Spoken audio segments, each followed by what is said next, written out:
प्रस्तुति गोसल्ला मोहतरी नेपाल। हमारा मौगी दारू पीला से हमरा चुमाने दै छै रे,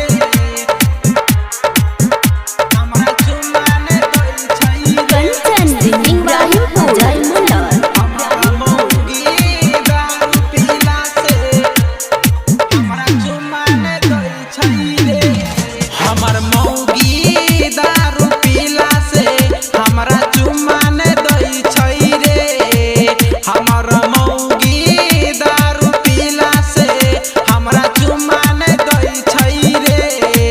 किसे पे सटै छी उ दूर हटै छै, किसे पे सटै छी उ दूर हटै छै, हम केना के जियबै रे। हमारा मौगी दारू पीला से हमरा चुमाने दै छै रे, हमारा मौगी दारू पीला से हमरा चुमाने दै छै रे।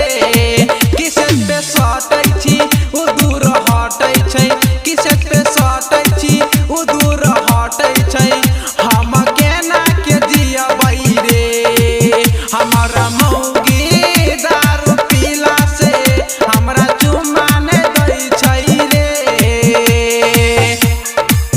हमारा मौगी दारू पीला से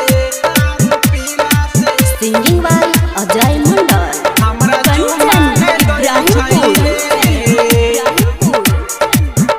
हमरा चुमाने दै छै रे।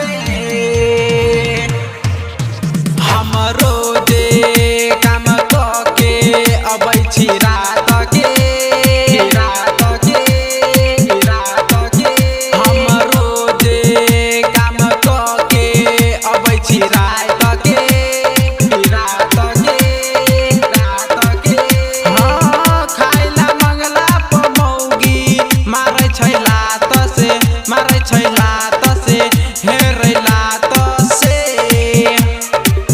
हमरो जे काम क के अबै छी रात के, हमरो जे काम क के अबै छी रात के,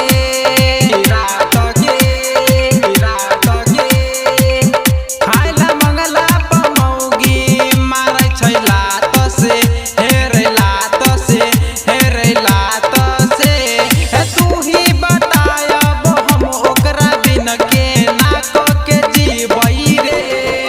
हमर मौगी दारू पीला से हमरा चुमाने दै छै रे, हमर मौगी दारू पीला से हमरा चुमाने दै छै रे, हमारा मौगी दारू पीला से हमरा चुमाने दै छै कंचन इब्राहिमपुर सिंगिंग बाय अजय मंडल। हमरा चुमाने दै छै रे। गायक अजय के छेलैयू साली रे, गायक अजय के छेलैयू साली रे,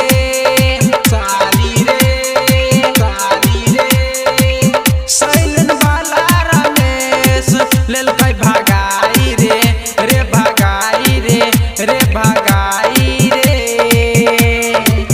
गायक अजय के छेलैयू साली रे, गायक अजय के छेलैयू साली रे,